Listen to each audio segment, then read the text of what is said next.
Guys आज हम अपना लेक्चर 3 स्टार्ट करेंगे। जो अपन महत्वपूर्ण परिभाषाएं पढ़ रहे थे उसमें चौथी परिभाषा होगी देहली तरंग दैर्ध्य। तो इसकी हम परिभाषा लिखेंगे गाइस। इस चैप्टर में आपको पहले ही बता देता हूँ कि थ्योरी है, काफ़ी इजी चैप्टर है ये।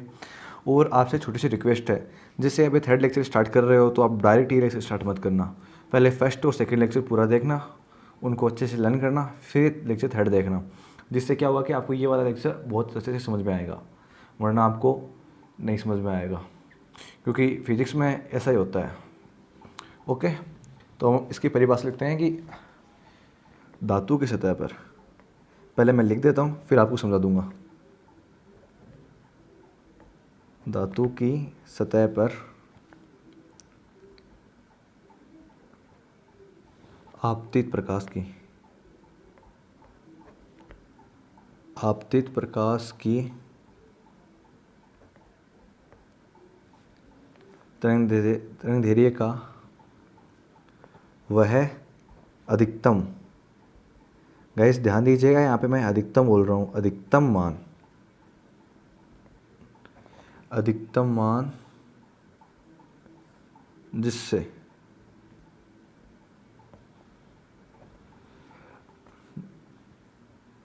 धातु की सतह से इलेक्ट्रॉन्स का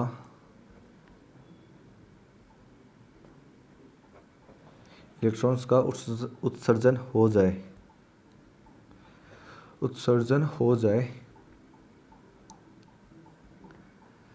तरंग दैर्ध्य के उस मान को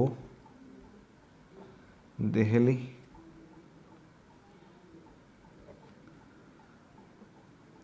तरंग दैर्ध्य कहते हैं, और इसे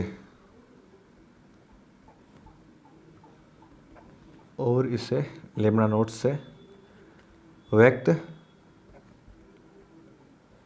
करते हैं। ओके गाइस, आपको इस लैंग्वेज में परिभाषा में मैं आपको दोबारा से बोल के बता रहा हूँ। आपको क्या ध्यान रखना है कि न्यूनतम मान तो होता है, लेकिन तरंग दैर्ध्य के लिए क्या होगा कि अधिकतम मान।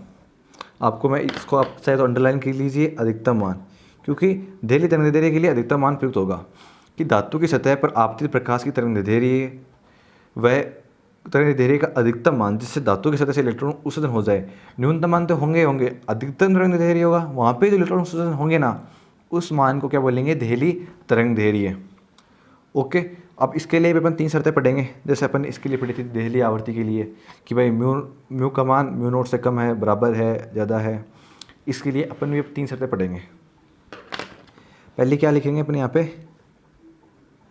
कि लैम्ब्डा तरंग दैर्ध्य ज़्यादा है लैम्ब्डा नोट से, यानी कि ये तो होता है नॉर्मल तरंग दैर्ध्य, ये होता है देहली तरंग दैर्ध्य। ओके, तो हमें पता है यहाँ पे इलेक्ट्रॉन नहीं निकलेंगे,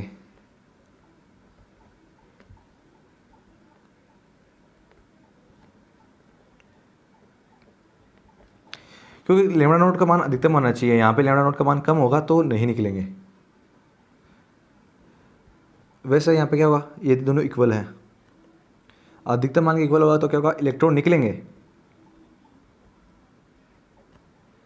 परंतु उनकी जो काइनेटिक एनर्जी होगी, के में शॉर्ट में लिख रहा हूँ, वो कितनी होगी, 0 होगी।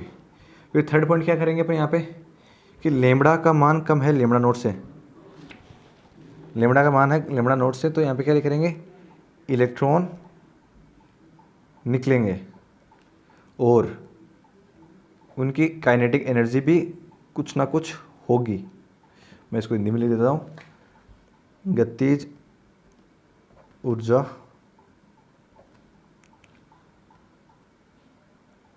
भी होगी। यानी गाइस आपको इस परिभाषा में मेन चीज़ क्या याद रखनी है कि प्रकाश की सतह पर आपतित प्रकाश की तरंग दैर्ध्य का वह अधिकतम मान जिससे धातु की सतह से इलेक्ट्रॉन्स उत्सर्जन हो जाए। यानी अधिकतम मान पे जो इलेक्ट्रॉन उत्सर्जन होंगे ना, उस मान को क्या बोलेंगे, उस मान को देहली तरंग दैर्ध्य बोलेंगे। ओके, और आपने देहली आवृत्ति में क्या पढ़ा था कि धातु की सतह पर आपतित प्रकाश की विकिरणन की आवृत्ति का वह न्यूनतम मान, और ध्यान रखना है देहली आवृत्ति के लिए तो न्यूनतम मान हम प्रकट करेंगे और देहली तरंग देरी के लिए अपन अधिकतम मान का इस्तेमाल में करेंगे। ओके गाइस, तो ये अपना ये क्रम कब ख़त्म होता है, ज़्यादा इंपॉर्टेंट नहीं है, लेकिन ये बीच में पहले यहाँ पे आ गया था, तो मैंने आपको कहा था कि मैं इसको आगे आराम से बताऊँगा डिटेल में, इसके लिए मैं आपको इसको अलग से बताया परिभाषा के रूप में लेके। ओके, इसके बाद अपन नेक्स्ट देखते हैं पांचवी परिभाषा। पांचवी परिभाषा अपनी क्या होगी, प्रकाश की तीव्रता या विकिरण की तीव्रता। लिखते हैं प्रकाश की तीव्रता।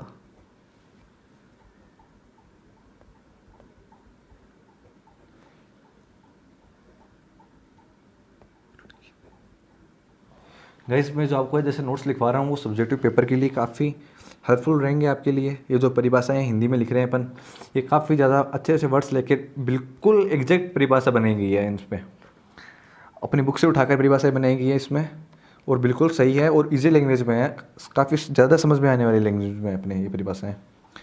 तो अपन इसकी परिभाषा लिखेंगे प्रकाश की तीव्रता। इसमें क्या लिखेंगे, एकांक क्षेत्रफल। आपको मैं एरो करके बताता हूँ। एकांक क्षेत्रफल पर एकांक समय में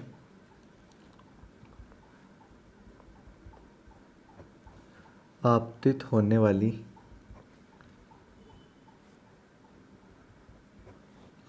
वाली प्रकाशीय ऊर्जा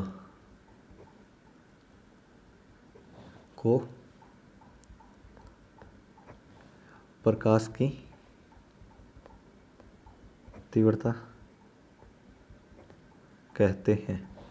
गाइस, मैं पहले आपको लिखवाऊंगा फिर उसको समझाऊंगा, तो आप बिल्कुल टेंशन मत लिया करो लिखाते वक्त कि एकांक क्षेत्रफल का मान एकांक होना चाहिए और एकांक समय में आपतित होने वाली प्रकाशीय ऊर्जा, यानी जो प्रकाश पड़ रहा है उसके द्वारा जो ऊर्जा मिल रही है अपन को, वो उसे प्रकाश की तीव्रता करते हैं। और गाइस, एकांक के लिए पता है अपन क्या करते हैं, I = E डिवाइड बाई तीव्रता। एकांक के लिए क्षेत्रफल गुणा समय, एकांक क्षेत्रफल व एकांक समय में, एकांक क्षेत्रफल एकांक समय, ये अपना यहाँ से बन गई समीकरण नंबर 1। इसको समीकरण नंबर 1 पुट कर देते हैं अपन। इसके बाद में अपन देखते हैं कि यदि t समय में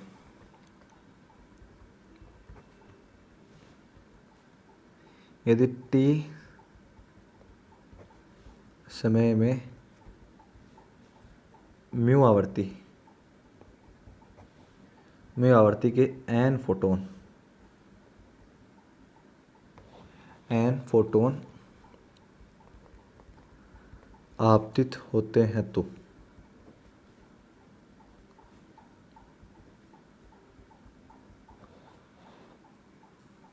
यानी गैस मैंने क्या लिखा कि यदि t समय में म्यू आवर्ती के n फोटोन आपतित होते हो, तो गैस एक इलेक्ट्रॉन के लिए कितने लिखते हैं अपन, E = h न्यू। ये होता है एक इलेक्ट्रॉन के लिए। अगर n इलेक्ट्रॉन के लिखेंगे तो कितना होगा, NH न्यू। गाइस, ये आप देखो, ये जो चीज़ बताई मैंने आपको पहले बता रखी है, टेंशन मत लो, जिसको नहीं याद है उसको मैं बता देता हूँ मैंने ये चीज़ कहाँ बताई थी। अभी देखना, मैंने चीज़ बताई थी आपको फोटोन में कि E = h न्यू। क्यों, यहाँ पे क्या होता है कि ये एक इलेक्ट्रॉन के लिए होता है, तो अपन अब यहाँ पे कितने फोटोन के लिए कर रहे हैं, सॉरी मैंने इलेक्ट्रॉन बोल दिया, फोटोन के लिए। एक फोटोन ये होता है एक फोटोन के लिए, और अपने को अब n फोटोन अपने पास, तो इसको n से मल्टीप्लाई कर देंगे, सिंपल सा है बिल्कुल। अब अपन यहाँ पे क्या कर रहे हैं, n फोटोन के लिए कर रहे हैं, n फोटोन, तो अपन यहाँ पे क्या लिखेंगे तब, E = h न्यू। तो E का मान कितना होगा, NH न्यू। इसको समीकरण नंबर 2 दे देते हैं। फिर समीकरण 1 और 2 से, अब E का मान ये जो है इसको हम समीकरण 1 में पुट कर रहा हूँ गाइस। जो अपन का यहाँ से समीकरण 2 से E का मान आया है उसको मैं समीकरण 1 में यहाँ पे पुट कर रहा हूँ, E के इस मान में पुट कर रहा हूँ। तो अपने पास क्या आएगा, I = NH new divide by A × T। अब आपको पता है n divide by number of photons divide by समय, तो कितना आ जाएगा, स्मॉल n कितना हो जाएगा, प्रति सेकंड आपतित होने वाले फोटोनों की संख्या। प्रति सेकंड आपतित होने वाले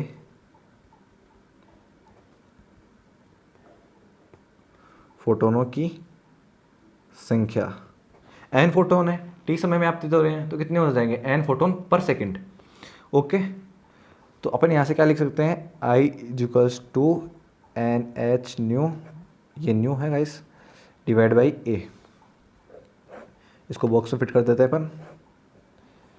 फिर आता है यहाँ से क्या आ रहा है, पहले अपन लाइन देते हैं, यहाँ से ये भी तो आ रहा है ना, आई समानुपाती एन। ये गाइस कैसे आ रहा है, दोनों इक्वल में है, ये ऊपर है तो ये दोनों एक ही समीकरण में एक जैसे हो गए सामने सामने, तो ये समानुपाती होगा। कैसे, जब से आई को बढ़ाएंगे तो नंबर ऑफ फोटोन्स पर सेकंड में आपतित होने वाले फोटोन्स की संख्या भी बढ़ेगी। तो गाइस बिल्कुल समीकरण अपन बिल्कुल बेसिक चीज़ें हैं, इक्वल में है, समानुपाती कैसे ना गए यहाँ पे। तो अपन मैं यहाँ से क्या लिख सकता हूँ कि अतः प्रकाश की तीव्रता, अतः प्रकाश की तीव्रता फोटोन की संख्या के समानुपाती होती है। ये मैंने लाइन यहाँ से, ये लाइन यहाँ पे पुट कर दी, अतः प्रकाश की तीव्रता फोटोन की संख्या के समानुपाती होती है। ये थी प्रकाश स्रोत की शक्ति। अब हम शक्ति भी ले लेते हैं, शक्ति, यदि प्रकाश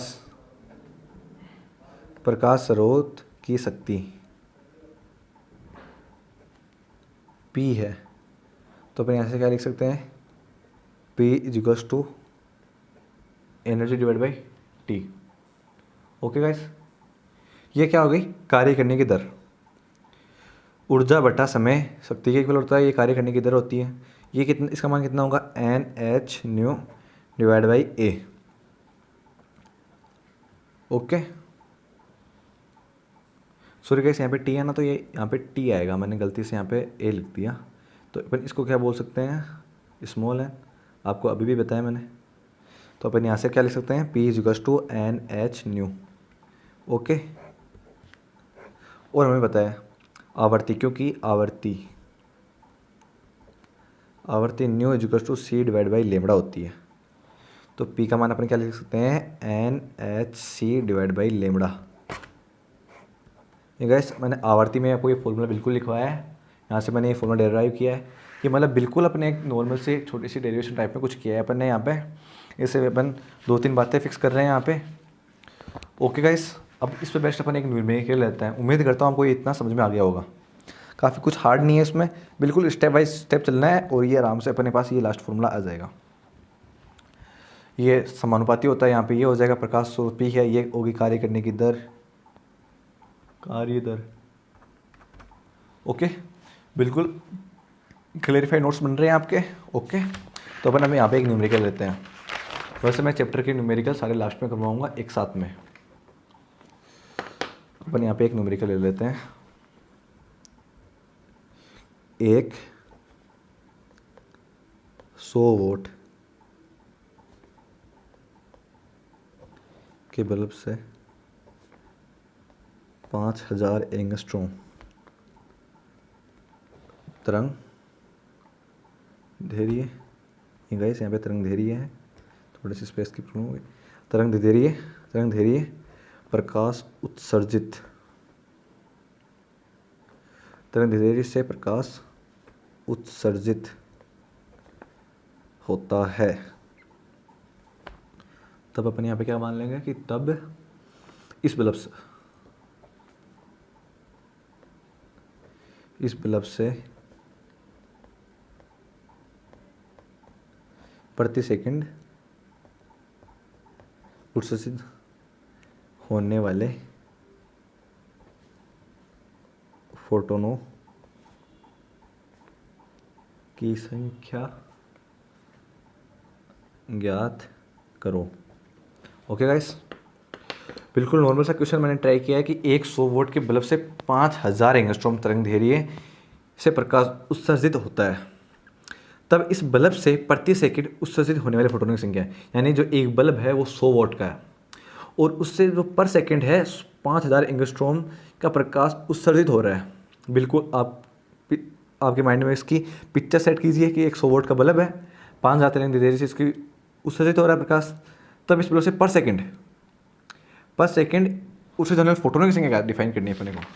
तो वैसे यहाँ पे क्या करेंगे हम, पहले तो लिखते हैं सॉल्यूशन। सोल्व सबसे पहले सब्जेक्टिव पेपर के लिए अपन क्या करते हैं, दिया है। गाइस मैं कभी कभी आपको न्यूमेरिकल में नहीं भी लिखाऊँ ये दिया है या वगैरह क्या चीज़ अपने को पूछी है तो आपको 100% ये लिखनी है, क्योंकि मैं कभी कभी न्यूमेरिकल को छोटा न्यूमेरिकल होता है उसको मैं स्पीडली बता देता हूँ। जब अपने सब्जेक्टिव एग्जाम में क्वेश्चन आएंगे तो अपने को पूरा लिखना है इसमें, तभी अपने को पूरे मार्क्स मिलेंगे। अपने को लेमड़ा जी क्या दिया है 5000 एंगस्ट्रॉम। अब एंगस्ट्रॉम को मीटर में कन्वर्ट करने के लिए मैंने आपको बता रखा है कि 10⁻10 से गुणा करना पड़ता है। 5000 गुणा 10⁻10 मीटर, ये मैंने इसको मीटर में कन्वर्ट कर दिया यहाँ पे। तो बस यहाँ पे -10 है और ये 1 2 3 माइनस का 7 बच जाएगा।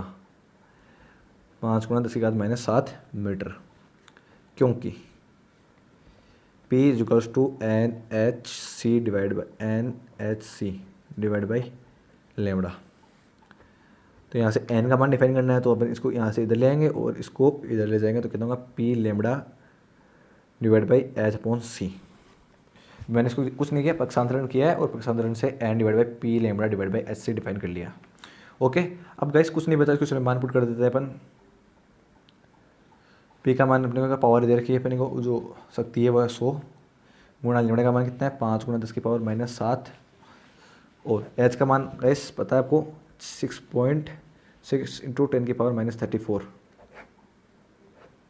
ये H का मान होता है, जिसको नहीं पता ये उसको डिनोट कर लियो भाई। H का मान ये होता है। ओके, फिर डिवाइड में कितना लिखेंगे 6.6 × 10⁻34। H का मान पुट कर दिया। वो प्रकाश का वेग मीटर में कितना होता है 3 गुणा 10⁸। इसको सॉल्यूशन करके तो नंबर ऑफ फोटॉन्स आ जाएंगे। ओके गाइस, ये अपना न्यूमेरिकल यहीं खत्म होता है। फिर अपन नेक्स्ट और इम्पोर्टेंट हेडिंग लेने वाले हैं। इस हेडिंग को मैं आपको बिल्कुल समझाऊंगा, इसमें लैंग्वेज थोड़ी कम लिखवाऊंगा क्योंकि काफ़ी ज़्यादा लैंग्वेज है इसमें। बिल्कुल डिटेल से इसको स्टेप बाय स्टेप डायग्राम से अपन सोल्व करेंगे। मैं हेडिंग लिख देता हूँ आपकी। अपनी हेडिंग क्या होगी, प्रकाश विद्युत प्रभाव का प्रायोगिक अध्ययन। ये अपनी हेडिंग है। अब गाइस मैं आपको इसका एक एक डायग्राम लेके बताता हूँ। आपको शुरू में डायग्राम नहीं बनाना है, अपन ये डायग्राम ले रहे हैं। यहाँ से आपको पहले बनाने नहीं है, मैं बता देता हूँ पूरा, लास्ट में फेयर डायग्राम बनाऊँगा। ये कुछ ऐसे करके ट्यूब टाइप में अपन ये मान लिए। यहाँ पे अपन क्या कर रहे हैं, कैथोड प्लेट ले रहे हैं, कैथोड प्लेट। और यहाँ पे क्या ले रहे हैं, एनोड प्लेट। एनोड पॉजिटिव होती है और कैथोड क्या होती है, नेगेटिव। जिसको नहीं पता है उसके लिए ये है। और यहाँ पे अपन क्या ले रहे हैं कि ये एक यहाँ पे दरवाज़ा है, दरवाज़ा मतलब जगह है।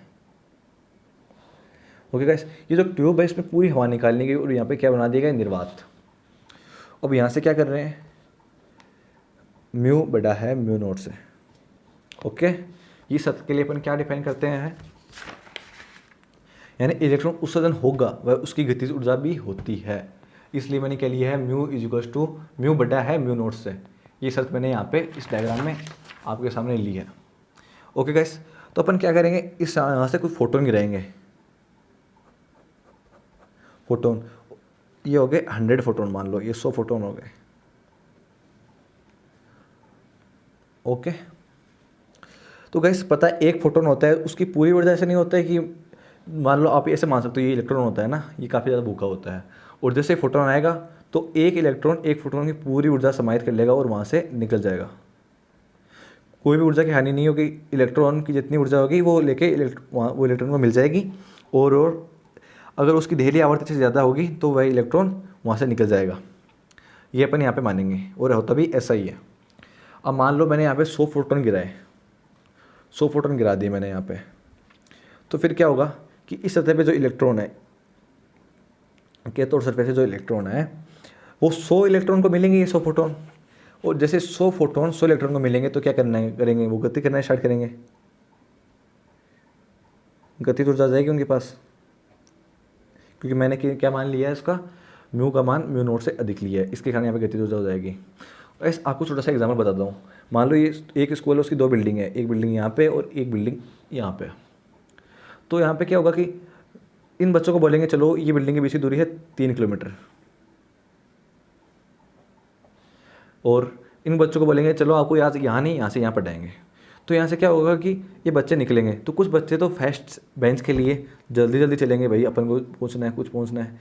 और कई क्या करेंगे, नहीं यार हमें तो नहीं जाना, हम तो आराम से जाएंगे, कई बीच में रह जाएंगे। और कई कहेंगे बंक मार लेंगे, यानी कि वो जाएंगे ही नहीं, यहाँ से वो यहाँ इस स्कूल में जाएंगे नहीं।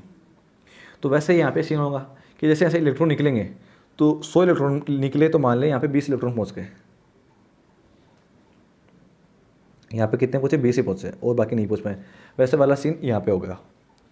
ओके गाइस, फिर मैं आपको इसके लिए एक नेक्स्ट डायग्राम बनाता हूँ। इस डायग्राम में इतने ज़्यादा आपको समझ में नहीं आएगा, फिक्स नए डायग्राम बनाएंगे। इसको परिपथ के रूप में ले रहा हूँ मैं अब। यहाँ पे अपना मोक्स तो है ही, यहाँ पे मतलब दीवार है।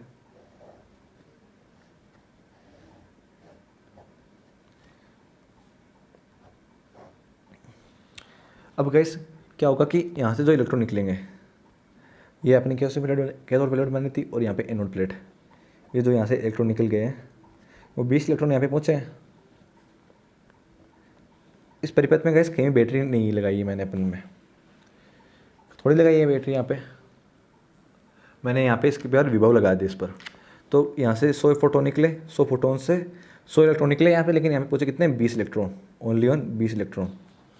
20 इलेक्ट्रॉन पूछेंगे तो भाई इलेक्ट्रॉन यहाँ पे पहुँचने के बाद क्या करेंगे, गति स्टार्ट करेंगे परिपथ में। ये मान लो इलेक्ट्रॉन यहाँ से इधर पहुँचना स्टार्ट कर दिए, इलेक्ट्रॉन जा रहा है भैया, ये भी यहाँ से इलेक्ट्रॉन जा रहा है। और गाइस अपने को पता है कि इलेक्ट्रॉन के विपरीत दिशा में क्या बहती है, धारा बहती है। तो धारा का मान कहाँ से क्या होगा, ये आई का मान होगा यहाँ से, ये भी आई का मान होगा यहाँ से। अब यहाँ पे जो बच्चे थे उनको बोल दिया कि जो सबसे पहले पहुँचेगा, ज़्यादा से ज़्यादा बच्चे पहुँचेंगे उनको मिलेगी चॉकलेट। और चॉकलेट के लिए सारे बच्चे सोचेंगे अपन भी चलेंगे।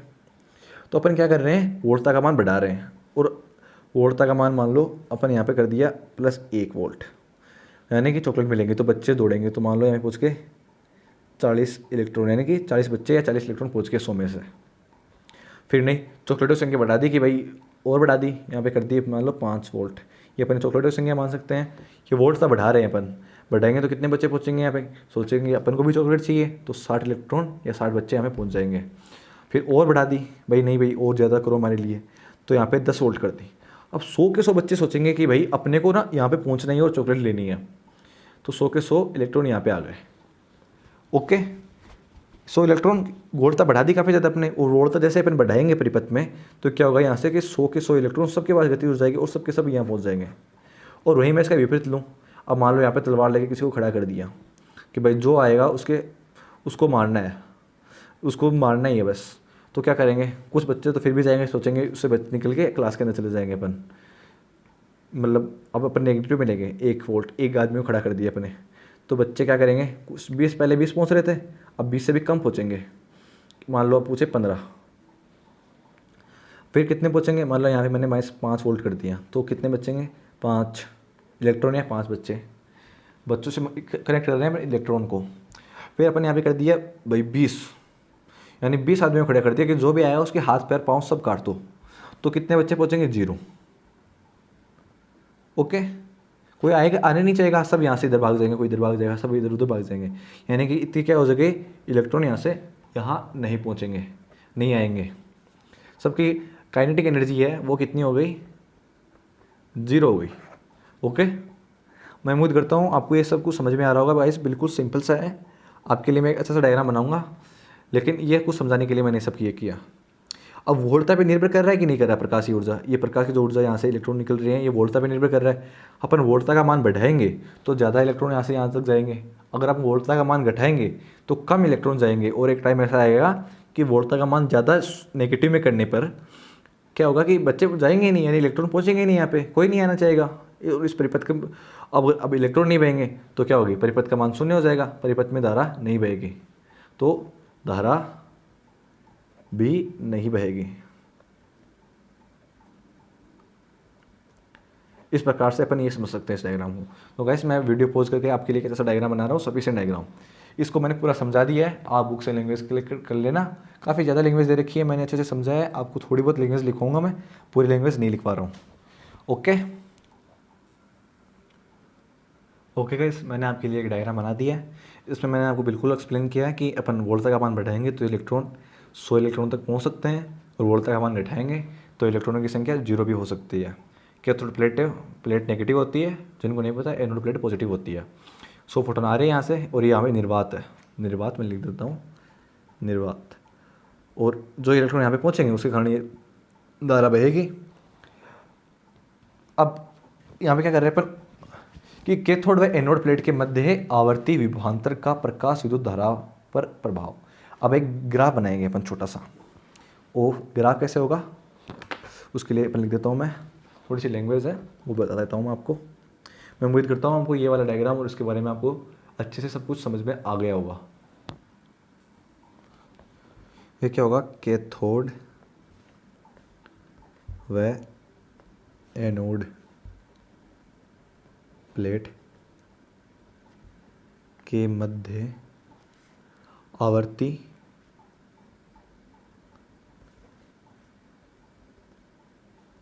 विभवांतर का विद्युत धारा पर प्रभाव। आपके लिए ग्राफ बना रहा हूँ मैं नॉर्मल सा। यहाँ पे ये धारा आई है, ये वी है यहाँ पे, और ये वी नोट है। ये ग्राफ कुछ ऐसा करके ऐसा बनेगा। ओके यहाँ पे 0 है, और यहाँ पे क्या क्या आएगा, वी नोट। अब ये पता है क्या होता है, ये होता है निरोधी विभव। टेंशन मतलब पूरा बताऊंगा, निरोधी विभव, निरोधी विभव। और ये अपनी आवर्ती हो गई, यहाँ पे ग्राफ हो गया अपना। यहाँ पे निरोधी विभव का मान कितना होता है, 0, यानी यहाँ पे विभव का मान कितना होगा, 0, वो मान है। अब इसके बाद में अपन क्या पढ़ेंगे, अपन क्या ले लेंगे, निरोधी विभव है ना, इसको अपन अपने डेफिनेशन ले लेंगे एक, यानी एक पॉइंट डाल के अपन अब क्या पढ़ेंगे, निरोधी विभव। अपनी नेक्स्ट रीडिंग क्या रहेगी, निरोधी विभव। इसको स्टार लगा लो, ये काफ़ी इंपॉर्टेंट है, 3 स्टार है। निरोधी विभव, निरोधी विभव मैंने आपको बता दिया कि जहाँ विभव का मान 0 हो, लेकिन इसके एक एग्जैक्ट और एक सूटेबल लैंग्वेज में एक अच्छी सी डेफिनेशन लिखेंगे अपन। थोड़ी थ्योरी रहेगी तो बिल्कुल बोर मत होना, मैं आपको बता देता हूँ। कैथोड, मैं थोड़ा इंग्लिश के वर्ड ही इस्तेमाल ले रहा हूँ, कैथोड प्लेट के सापेक्ष, थोड़े बहुत इंग्लिश में नीचे अपन को, कैथोड प्लेट के सापेक्ष एनोड प्लेट पर आरोपित ऋण विभव, ऋण विभव मतलब आपने वहाँ पे मानना था ना ऋणात्मक मान विभव का, वो होगा यहाँ पे ऋण विभव का वह न्यूनतम मान जिस पर परिपथ में प्रकाश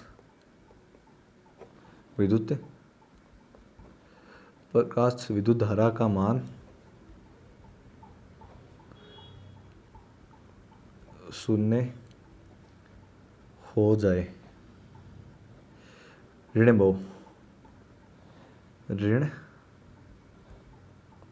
विभव के उस न्यूनतम मान को निरोधी विभव कहेंगे।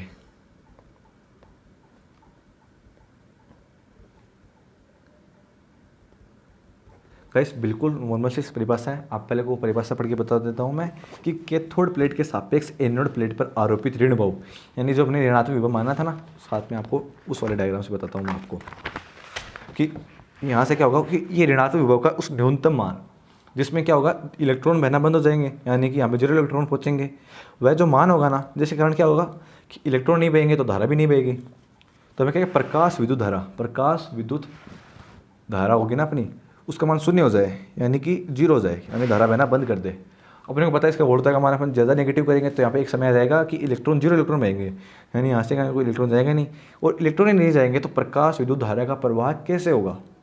तो उसके लिए तो ये न्यूनतम मान होगा ना। अब इसके लिए अपन कितना मान है 10 वोल्ट, माइनस का 10 वोल्ट, ये इस परिपथ का ऋण बहु कहलाएगा। वैसे उससे अपने प्लेट ये कर दी, कैथोड प्लेट ये है, एनोड प्लेट ये है, सापेक्ष पूछा अपने, ये कैथोड प्लेट के सापेक्ष एनोड प्लेट पर आरोपित, यानी इस प्लेट पर आरोपित।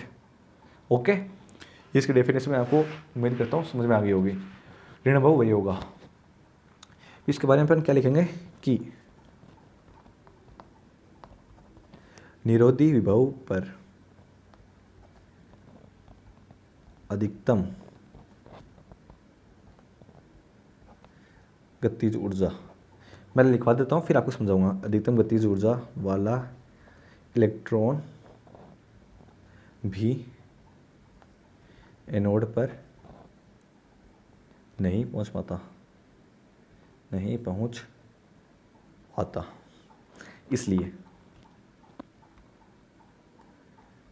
इसलिए निरोधी विभव पर वह अधिकतम काइनेटिक एनर्जी के ई मैक्सिमम, अधिकतम गतिज ऊर्जा काइनेटिक एनर्जी, गतिज ऊर्जा में निम्न संबंध होता है। अब गाइस मैंने आपको डेफिनेशन में क्या बताया था कि निरोधी विभव का मतलब वही होता है जिससे कोई भी इलेक्ट्रॉन नहीं जा पाए।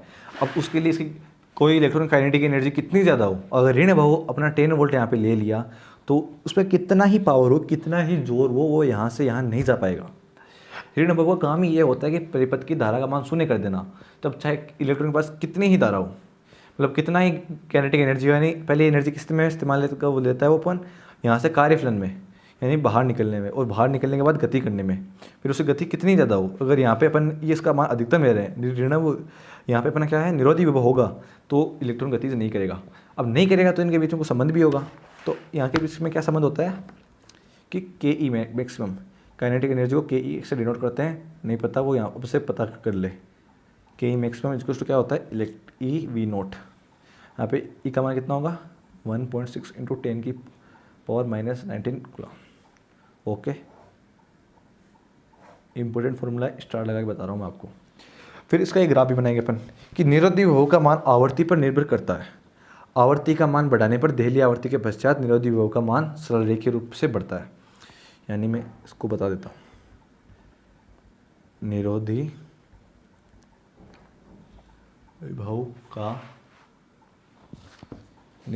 का मान आवर्ती पर निर्भर करता है। आवर्ती का मान बढ़ाने पर देहली आवर्ती के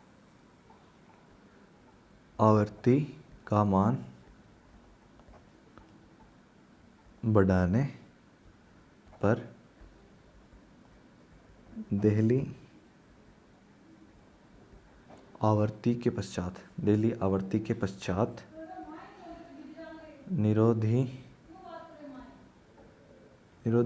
विभव का मान सरल रेखीय रूप से बढ़ता है। इसके लिए मैं आपको एक ग्राफ से बता रहा हूँ। पहले ये लाइन अपनी नॉर्मल सी लाइन है कि यहाँ पे क्या होगा वी नोट निरोधी विभव को मैंने गाइस आपको शायद बता देता हूँ, ये इसको वी नोट से भी डिनोट करते हैं ना, वी नोट से। ये होगा निरोधी विभव, यहाँ पे निरोधी विभव। तो गाइस सरल रेखा से ग्राफ स्टार्ट होगा, लेकिन ये यहाँ से स्टार्ट होगा म्यू नोट से, यानी कि मान आवर्ती में निर्भर करता है। आवर्ती का मान बढ़ाने पर देहली आवर्ती के पश्चात, यहाँ पे तो कितनी आवर्ती होगी देहली आवर्ती, जो यहाँ पे होगी मूल बिंदु पे कितनी आवर्ती होगी देहली आवर्ती, उसके पश्चात यानी अपन यहाँ पे क्या लेते हैं म्यू आवर्ती। दिल्ली आवृत्ति के पश्चात उसका ग्राफ सरल के प्राप्त होता है। तो अपन ग्राफ को यहाँ से स्टार्ट ना करके बल्कि यहाँ से स्टार्ट करते हैं। ओके गाइस, अब अपन ये लेक्चर यहीं पे एंड करते हैं और टाइम भी आधे घंटे से ज़्यादा हो गया है। अब अगर नेक्स्ट लेक्चर में नेक्स्ट चीज़ें देखेंगे चैप्टर के बारे में, और मैं उम्मीद करता हूँ कि कम से कम टाइम में चैप्टर को पूरा करवाऊँ और हर चीज़ कवर करें बोर्ड लेवल तक की अपने आराम से। तो क्लास का मेन मोटिव ये रहता है कि मैं कम से कम टाइम में आपको ज़्यादा से ज़्यादा बेनिफिट दूँ। Okay, thank you.